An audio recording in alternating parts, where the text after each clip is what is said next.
Welcome to Bukuray Beach Resort. Let's check and rate. Ano nga ba ang ino-offer ng resort na to? So, pagpasok mo, ito agad yung makikita mo.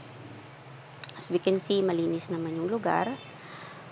Though, konti lang yung cottages na meron sila sa baybayin. So, yan lang po. I think it's 5 or 6 na cottages na meron sila. Pero po, ito ay libre. So, wala rin po silang entrance fee. Pag pumasok po kayo rito, libre po ang cottages. So, by the way, mga kakami, hindi po sila nag-o-offer ng food dito. Hindi sila nag-cater ng food. So, kung balak nyo pumunta rito, bring your own baon, bring your food. Meron lang po sila dito ay isang sari-sari store, which is you can buy yung mga drinks, yun lang po ang meron sila. So, mga kakami, kailan nga ba nagkakaroon ng bayad dito? So, nagkakaroon po ng bayad dito pag kayo po ay nag-rent ng floating cottage.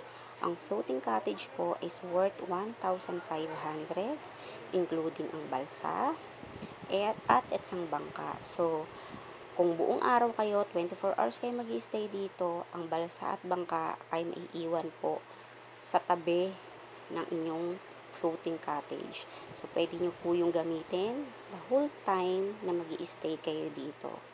So, ayan po. May bangkero din pong maghahatid sa inyo papunta sa inyong floating cottage. So, nakita nyo po yung bangka. So, ayan po yung ipapahiram nila sa inyo during ang pag-i-stay nyo dito. So, ayan po yung tsura ng floating cottage. So, sa floating cottage po, meron silang pa-square sa gitna, may net sa ilalim, diyan po kayo mag-swimming para po sa inyong safety.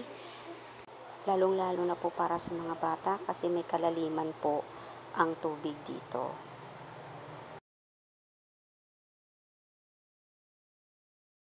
So, may CR din po sa floating cottage and meron po silang isang room sa taas. Okay, mga kami. So, ang feedback ko po sa resort na to is wala silang portable CR. Sa CR po kasi na meron sila is pwede ka lang magbihis. Pero kung iihi ka po, ang tubig, ang ihi ay diretso sa dagat, which is negative for me. And kung dudumi ka naman po, kailangan mong pumunta sa Pangpang. Parang hassle siya para sa mga bata at matanda. Lalo na pag nasa gabi or kalagitnaan kayo ng gabi, hassle po talaga. And another thing na napansin ko sa resort na to, wala po silang lifeguard during occupation niyo po sa resort nila.